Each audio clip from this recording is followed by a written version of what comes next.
Hello guys, Assalamualaikum warahmatullahi wabarakatuh. Seperti biasa, selamat datang ke channel. Sorry guys. Hi guys, Assalamualaikum warahmatullahi wabarakatuh. Macam biasa, welcome back to my channel.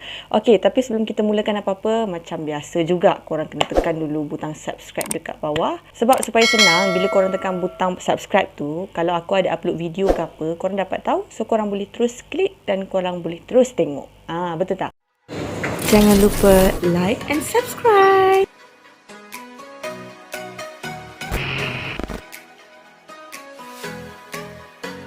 So, hari ni aku nak kongsikan dengan korang satu kisah yang bagi aku nak kata seram tu tak seram juga. Nak kata pembunuhan pun tak pembunuhan juga. Dia kisah tentang apa sebenarnya? Korang rasa macam curious tak? Nak tahu tak apa sebenarnya? Okey, tanpa kita buang masa lagi, jom kita start dulu. Korang pernah dengar tak tentang Kota Westfield? Kota ni merupakan tempat kediaman yang sangat-sangat mewah lah. Kira kalau nak duduk dekat sini, memang kebanyakannya orang-orang yang berada. Tapi di sebalik cerita-cerita indah yang kita pernah dengar tentang Kota Westfield, banyak juga kisah kegelapan yang tersingkap dekat tempat tu. Di kawasan Westfield, aku nak ceritakan pada korang, dekat sana terdapat sebuah rumah yang sangat-sangat indah, sangat-sangat cantik, yang beralamat 657 Boulevard, iaitu yang terletak di Westfield. Rumah ni memang besar lah kan, dan berkeluasan 340 meter persegi dan bercirikan kolonial Belanda. Kira macam rumah lama-lama lah. Rumah ini akan membawa kita merungkai satu misteri yang pernah berlaku di rumah tersebut pada tahun 2014. Segala-galanya bermula apabila keluarga Broeders telah berpindah ke sana. Keluarga tersebut terdiri daripada Derek, iaitu ketua keluarga lah, suami. Derek ni telah membeli rumah tersebut dengan harga 1.3 juta. Tidak ada masalah bagi Derek sebab dia seorang senior vice president yang memang bergaji besar. Derek mempunyai seorang isteri yang bernama Maria dan juga mempunyai 3 orang anak. Westfield ni sebenarnya bukanlah satu tempat asing bagi diorang anak beranak, terutamanya Maria, isteri dia lah. Sebab Maria ni dilahirkan di Westfield. Jadi sebelum diorang decide untuk tinggal di Boulevard, di rumah tu, diorang pun melakukan kerja-kerja pengubahsuaian sebab rumah tu kan rumah lama kan. Diorang nak dekor sana, dekor sini supaya nampak lebih selesa untuk didiami. Derek ni pun tinggallah bersendirian buat sementara waktu tanpa anak dan isteri. Tiba-tiba pada suatu hari ketika dia bersendirian, dia cek dekat kotak box yang dekat depan rumah dia. Dia menerima sepucuk surat daripada pengirim misteri. Surat tu memang mengundang sangat. Mengundang apa? Mengundang tanda tanya sebab dia tak tahu pun siapa yang mengirimkan surat tu. Jadi dia pun buka dan cepat-cepatlah nak baca kan. Berdasarkan surat itu, si penulis mengatakan bahawa dia sentiasa mengawasi Boulevard. Sejak dari zaman datuk dia, sejak daripada zaman moyang dia, aki dia, semua itulah memang sentiasa mengawasi rumah tu. Si penulis dalam surat tu juga bertanya kepada Derek, mengapa kau ada dekat sini? Dan dalam surat tersebut juga, dia meminta Derek untuk meneka siapa dia sebenarnya. Si penulis juga mengatakan dalam surat tersebut, dia tak suka yang Derek ni sedang melakukan pengubahsuaian terhadap The Boulevard.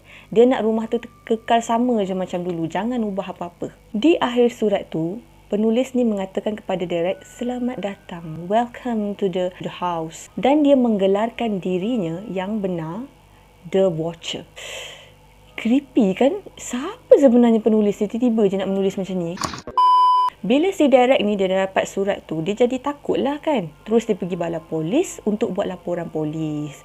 Polis pun buatlah siasatan demi siasatan dan polis tu bertanya kepada Derek, awak sebelum ni pernah ada musuh ke?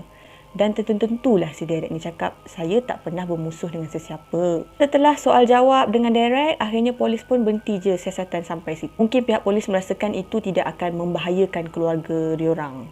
Tapi Derek dan juga isterinya Maria tidak berdiam diri. Diorang pun terus hantar email kepada pasangan suami isteri yang pernah tinggal di Boulevard sebelum mereka, yang bernama John dan Andrea Woods. Aku faham sebab kenapa diorang ni begitu resah sekali. Korang bayangkan, diorang baru je kira macam agak-agak nak duduk kat situ lah. Tapi si penulis ni dah tahu segala detail. Sampaikan nama anak-anak Derek pun dia tahu. Aku lupa nak cerita kat korang. Dalam surat tu dia cakap satu-satu nama isteri Derek, nama anak-anaknya. Macam mana dia tahu? Betul tak? Berbalik-balik pada kisah John dan Andrea Woods yang pernah duduk dekat Boulevard tu sebelum Derek dan Maria. Apabila dia tanya, adakah diorang ni pernah menerima surat yang sama seperti yang diterima oleh Derek?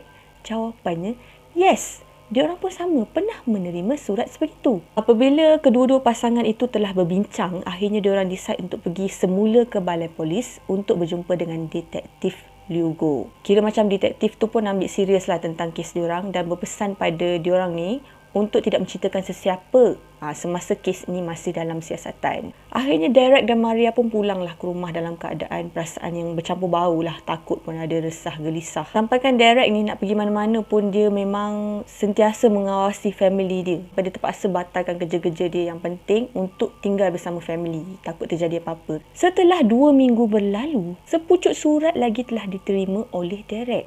Dan seperti yang sudah dijangkakan, surat tu datangnya daripada The Watcher.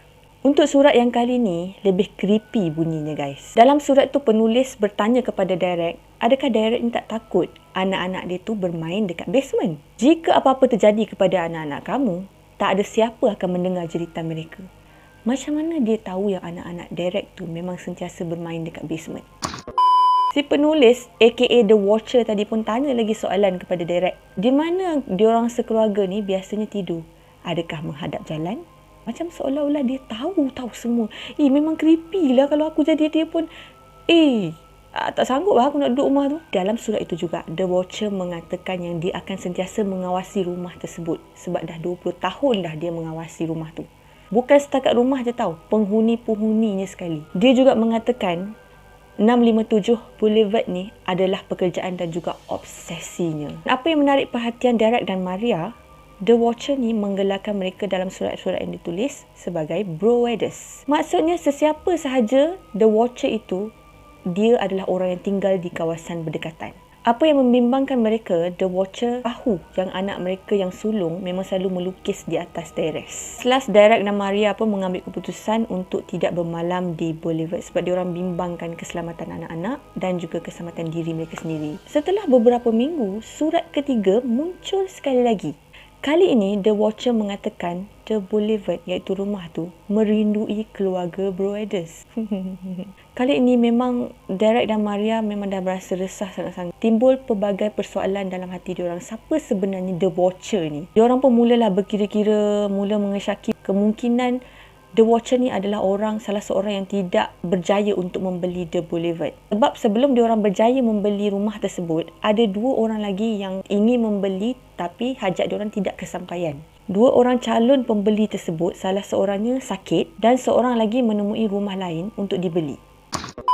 Fikir sampai nak pecah kepala, akhirnya Derek mengalihkan perhatian kepada rumah yang berhampiran dengan Boulevard.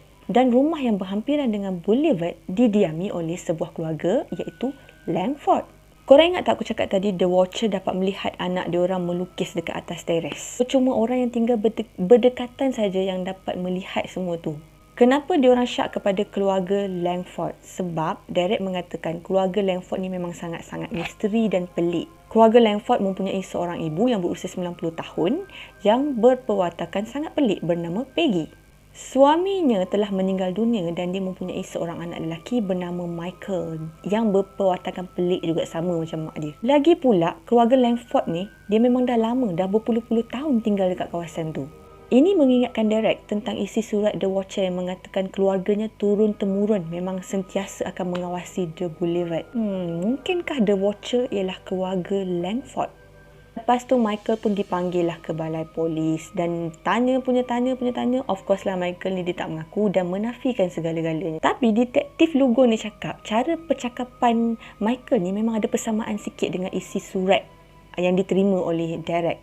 Tapi diorang sebenarnya tak ada bukti yang kukuh untuk buat penangkapan. So Michael dibebaskan seperti macam biasa je lah. Lama-lama pun si Derek ni dah macam rasa menyampah lah dengan penyiasatan yang tak berkesudahan ni. Dia cakap dia nak hire seorang private investigator. Sebab dia nak duduk dalam keadaan aman dekat rumah tu. Rumah dah beli mahal kan, takkanlah nak kena kacau. Sampaikan Derek sendiri pun dia dah jadi obses dah dengan The Watcher ni. Dan Derek pun hire seorang private investigator yang bernama Robert, iaitu bekas FBI agent. Dan dia membuat kesimpulan kemungkinan penulis aka The Watcher ni dia banyak menonton filem yang bertajuk The Watcher lakonan Keanu Reeves. Bila teliti, rupanya dalam surat tu menunjukkan The Watcher ni dia bukanlah merupakan seorang yang teliti sebab dia salah menulis hari dan juga tarikh. Sebenarnya bukan 3 je tau, ada ada lagi lah surat yang dihantar. Berdasarkan kesimpulan yang telah dibuat, The Watcher ni sebenarnya marah. Dia marah dengan orang-orang kaya yang tinggal di Westfield. Dan penulis ni sangat-sangat marah dengan Derek yang cuba untuk mengubah suai rumah tersebut. Sebab bagi dia telah meninggalkan kesan-kesan, menghapuskan kesan-kesan sejarah dekat situ. Dah naik fed up lah si Derek ni kan. Tak selesai-selesai. Hire detektif pun tak berkesudahan juga. Last-last dia pun buat plan. Dia cakap dia cuba untuk pura-pura menghancurkan The Boulevard. Dia nak tahu reaksi The Watcher sebenarnya. Tapi usaha dia tu gagal sebab The Watcher ni, dia dah tahu dah plan tu. Rencana tu memang totally gagal. Diorang pun cuba memanggil sekali lagi Michael Langford yang aku cakap tadi. Memang mati-matilah diorang berkeras tak mengaku. Anak beranak dia pun memang defense dia lah. Tak mungkin Michael akan buat macam tu. Penyiasatan akhirnya menemui jalan yang buntu pada akhir 2014 sebab masih tak dapat juga solution dia siapa penulis tersebut. The Watcher ni tidak meninggalkan jejak digital, cap jari ataupun bayangan CCTV ke, memang susah nak trace dia. Siapa The Watcher ni sebenarnya guys? Aku pun tertanya ni. Okay guys, esok kita sambung part 2, okay? Sehingga tu hati-hati. Ada yang memerhati.